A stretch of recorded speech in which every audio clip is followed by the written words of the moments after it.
अच्छा या बुरा जो भी है वो हमारा स्वयं का है, दूसरे का नहीं है ना।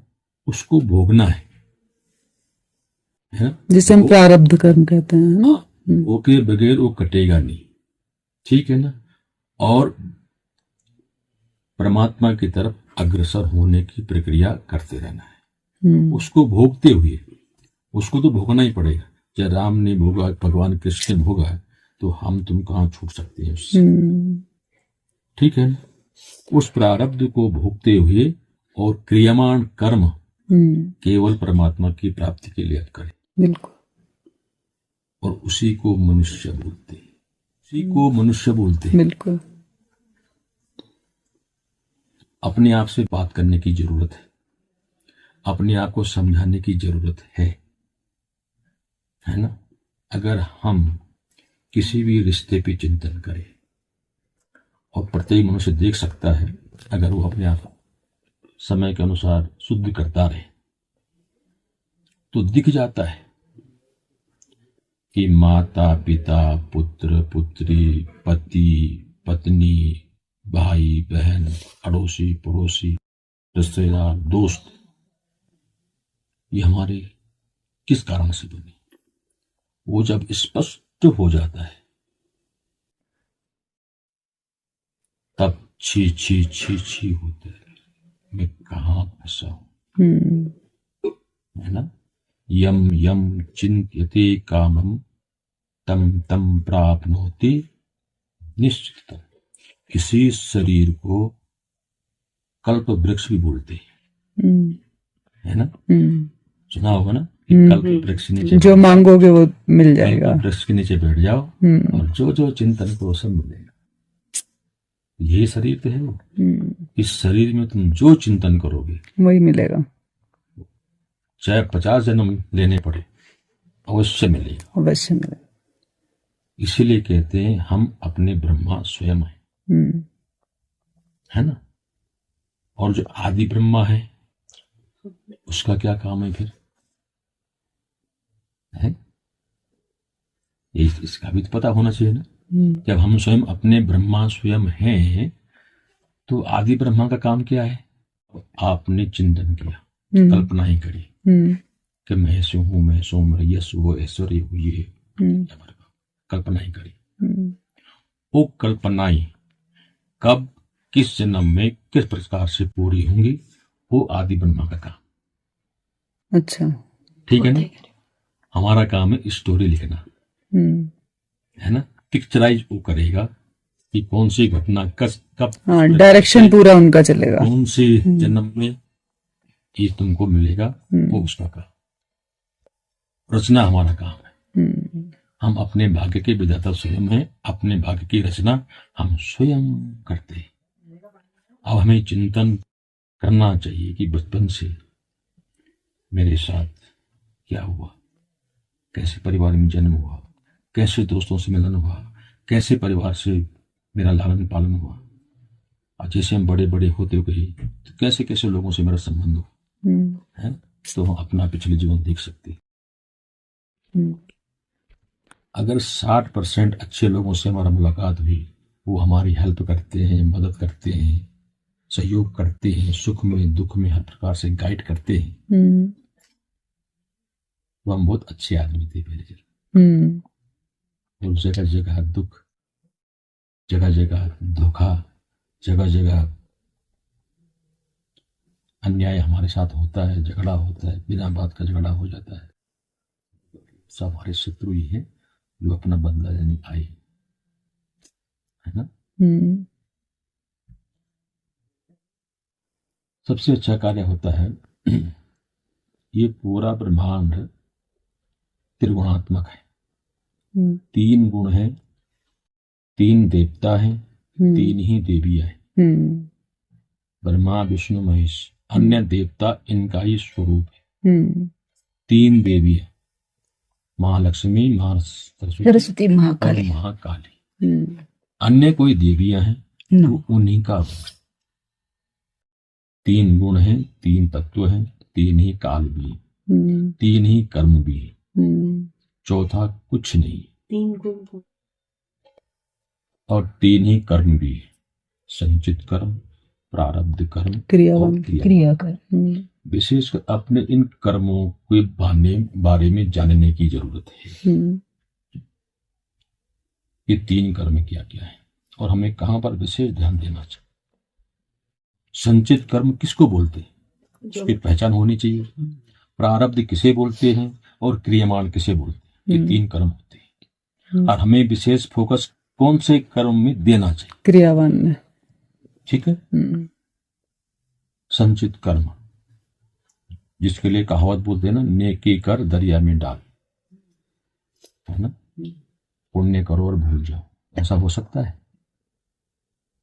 धीरे धीरे भागवत करो, 10-12 लाख रुपए खर्च करो, क्या भूल सकते हो? कभी नहीं भूल सकते। फिर भी संचित कर्म उस व्यक्ति से होता है।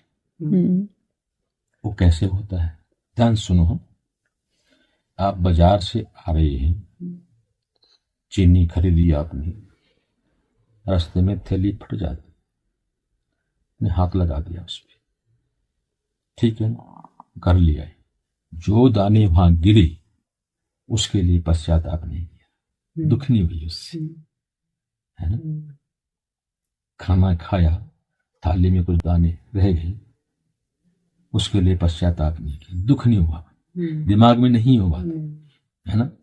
और वो किसी न किसी जीव ने खाया, हमारे दिमाग में नहीं रहता है, तो उसको बोलते हैं संचित कर्म। कर्म तो कर दिया, है ना, वो जाने अनजाने में हुआ चाहे। हाँ, उसको बोलते हैं दुर्लभ कर्म, ठीक है ना। दुर्लभ कर्म का दुर्लभ ही फल मिलता है ना।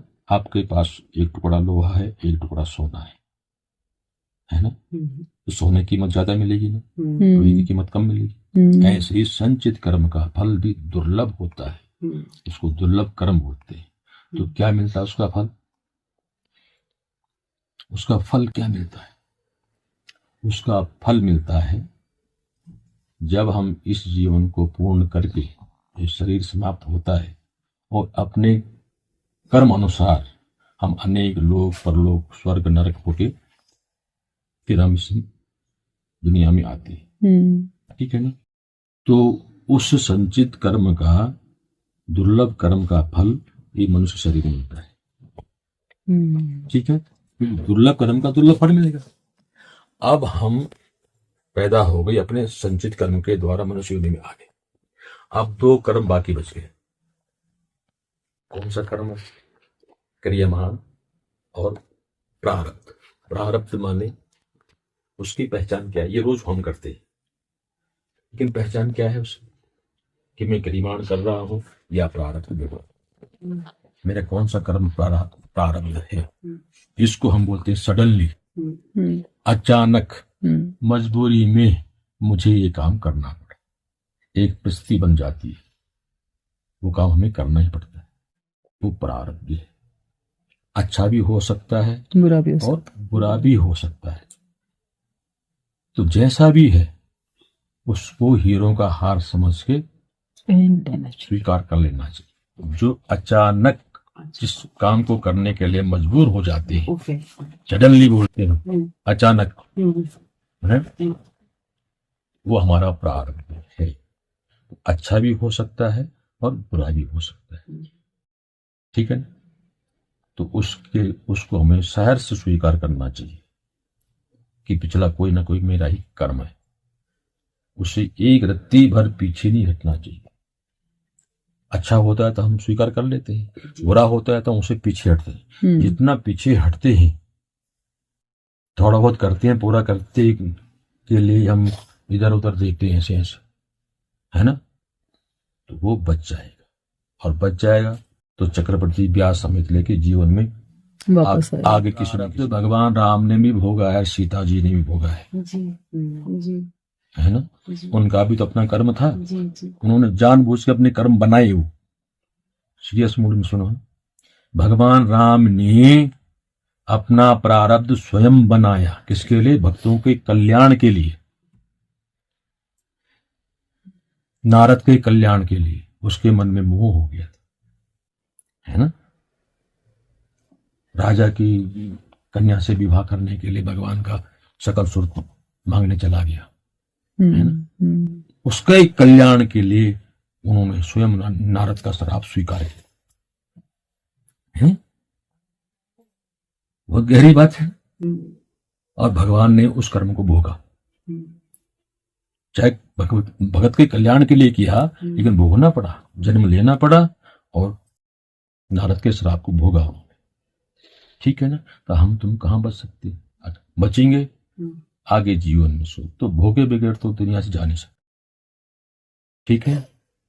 तो प्रारब्ध जैसा भी हो उसको हम स्वीकार रह गया। तीसरा कर्म क्रियमाण कर्म। क्रियमाण माने जिसको हम सोच समझ के प्लानिंग करके करते हैं, वो कर्म हमारा बिल्कुल शुद्ध होना चाहिए।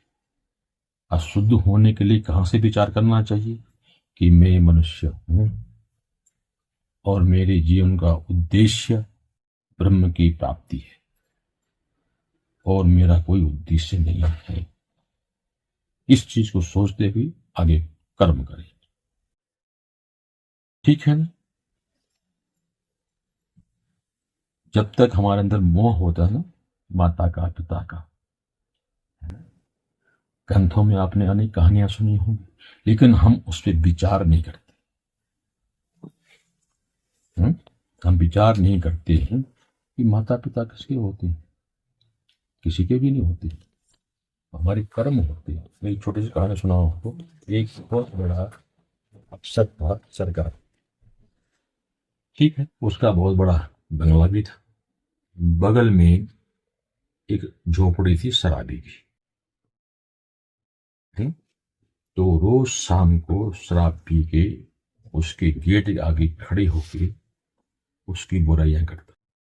रिश्वत लेता है तो ऐसा करता है, तो ऐसा करता है, लोगों को ठगता है, दुनिया भर का बड़बड़ाना सुने रात के 12 बजे तक। तो वो अफसर बहुत परेशान हो गया, क्या करूंगा इसका।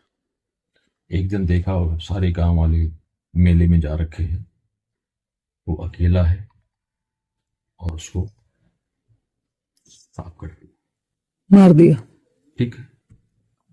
पावर में तो था ही, कोई बुराई नहीं होने दी, कुछ नहीं होने दिया, सब काम फिट हो गया उसका। आप कोई गाली नहीं देते गेट पे आके उसको। साल 1.5 साल के बाद उसका नाती पैदा हो, ठीक है, और बिल्लू लालन हाथों से भी, पैरों से भी और जुबान से भी, ना कुछ बोलना पर खाना इतना, ठीक है। अब उसको लोग कंधे में लेके उसको जगह जगह डॉक्टर के पास, डॉक्टर साहब उसको ठीक कर दो, मेरा नाक में।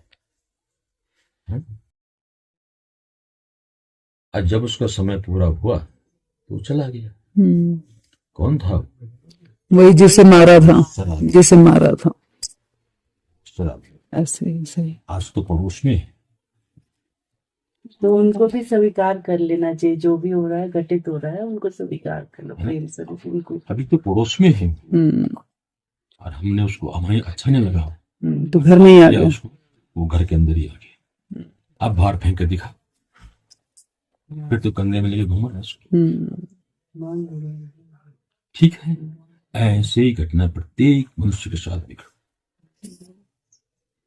सबके साथ इसी प्रकार की घटनाएं घटती हैं। स्वीकार करना चाहिए कि जो भी कुछ अगर अच्छा है, कोई मेरा सम्मान कर रहा है, फूल माला पहना रहा है, तो उस पर भी ज्यादा खुश नहीं होना चाहिए। तो मैंने भी तो सम्मान दिया होगा इसको, है ना। और कोई बिना मतलब की गालियां दे, बुराइयां कर रहा है, तो उससे भी नाराज नहीं होना चाहिए, ठीक है। उसको तो और भी अच्छी स्वीकार करना। जितने ही गदगद कंठ से तुम गालियां सुनोगे ना, कोई गाली दे रहा है तुमको, और ऐसे स्वीकार करो जैसे गोल्ड मेडल स्वीकार कर रहे हैं। वहां पर 2 प्रक्रिया होती है। ये विशेष बात है, यहां ध्यान सुन। यहां पर हम अनेक जन्मों के पाप को भस्म कर सकते हैं। जितना खुशी से आप अपनी आलोचना सुन, अंदर गदगद कंठ से अंदर हंस, भगवान और कर दो। आपके जितने पाप होंगे तुरंत ट्रांसफर होंगे उसकी तरफ, और उसके जितने भी पुण्य होंगे सब आपके। ये युक्ति हर किसी को आनी चाहिए, है ना। संत महात्मा लोग प्रसन्न क्यों होते हैं? हर समय प्रसन्न क्यों रहते हैं, है ना। कुछ भी कह दो उनको, वो आनंद में रह दे, ठीक है भैया, ठीक है, करो। ये सबसे दुर्लभ क्रिया है। तो हमें उस कर्म को करना चाहिए जो हमारा उद्देश्य है, और कुछ नहीं देखना चाहिए। तो एक ही जन्म में भगवान में विलीन हो जाते। जैसे समुद्र से पानी उठता है ना भाप बन के, और जैसे वायु मिलता है, वायु उसको ऊपर ले जाती है तो बादल बनते हैं, बादल बन के फिर गिरते हैं, और कोई बूंद गर्म पत्थर पे पड़ती है, छन्ने से ही खत्म हो जाती है। कोई गंदे नाले में पड़ती है, गंदे नाले से साथ मिल जाती है। कोई बूंद गंगा जी में पड़ती है ना, और गंगा जी में गिरते ही और गंगा जी कहाँ मिलती है? समुद्र। तो गुरु रूपी गंगा में हम गिर जाएं और गुरु रूपी गंगा को हम पकड़ के रखें, उससे अलग ना हो। एक दिन हमें जरूर हो जहां से हम निकले हैं समुद्र से, हम सब समुद्र में ही मिल जाए।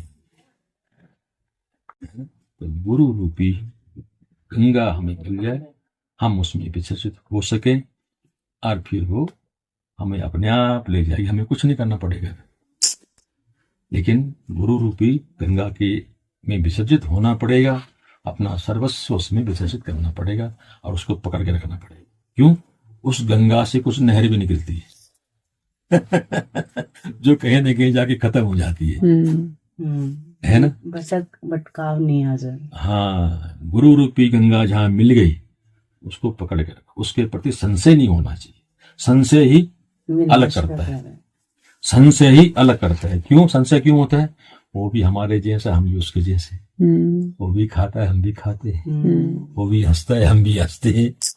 उसको भी दर्द होता है, हमको भी दर्द होता है। तो वो हमसे अलग कैसे हैं? गुरु कैसे हैं? वो ऐसे सोचने लग जाते हैं। वो चिंतन आना समझ जाता है। नारद जी देवताओं के सभा में जाके बैठते थे, और जब उठते थे तो वहां पर देवता लोग वहां से मिट्टी हटा देते थे, और हर बार वहां से वहां पर तो खड्डा हो गया। नारद जी ने बोला, भाई तुम मेरे आश्रम में ये खड्डा कैसे हो गया? बोला, तुमने गुरु नहीं बनाया, इसलिए तुम्हारे वो जगह, वो भूमि अशुद्ध हो जाती है, इसलिए वहां से मिट्टी हटा देते। ब्रह्मा जी के पास गए, अपने पिताजी के पास। ब्रह्मा जी ऐसी ऐसी बात मेरे साथ, हम लोग ठीक करते हैं, गुरु बनाओ, इसको बनाओ। तो ब्रह्मा जी ने बोला, सुबह ब्रह्म मुहूर्त में हरिद्वार में जाओ, पहला व्यक्ति जो मिलेगा तेरे उसको गुरु बना दे। ठीक है जी। आ गई हरिद्वार में, रात को पहुंच गई। अब देख रहे सुबह ब्रह्म मुहूर्त में कौन आता है पहले, देख सामने से एक मछुआरा आ रहा था, कंधे में जाल था उसका। साष्टांग प्रणाम किया, मुझे अपना शिष्य बना। ठीक है, चल मेरे साथ। दिन भर मच्छी मारी, शाम को मच्छी पकाई, कुछ बेची कुछ खाई। अब गया देवताओं के सभा में, क्यों नारद जी गुरु बनाया? हाँ बनाया, पर क्या? वो मच्छी मारता है, तूने बैठ सकता हूं। गुरु बनाया, लेकिन गुरु पे पर लगा दिया, वो तो मच्छी मारता है। हाँ, क्योंकि आपने पहले संशय कर दिया ना, पर लगा के संशय कर दिया। हाँ, आज भी हम लोग कई बार बिल्कुल सही बात। गुरु बनाया लेकिन मर गए। लेकिन गुरु मरता नहीं, बिल्कुल, है ना। शरीर मरता है, ठीक है। गुरु किसका नाम है? शरीर का नाम है? गुरु का अंदर के नहीं, जो अंधकार को दूर करे। किसका नाम है? ज्ञान। ज्ञान का। जिस शरीर के अंदर ज्ञान है, जिस शरीर के माध्यम से तुम्हें बता रहा है, वो ज्ञान ही गुरु है। शरीर तो केवल माध्यम है। तुम्हारे शरीर के भी 2 मुट्ठी राख बनेगा, और गुरु के शरीर का भी 2 ही मुट्ठी राख बनेगा। लेकिन वो तुम्हें भी जानता है और उस ब्रह्म को भी जानता है, तो तुम्हारा परिचय वहां करा सकता है। मीडियम है, बीच की कड़ी है। तुम अमेरिका गए और आए तो मुझे भी ले जा सकते हो, है ना? ऐसे ही है। इसलिए गुरु गोविंदो खड़े काके लागू पाए, बलिहारी गुरु आपने गोविंद दियो बताए। इसलिए उस शरीर को पूजनीय माना गया है, उसके प्रति संशय नहीं होना चाहिए। ठीक है, हरिओम नारायण।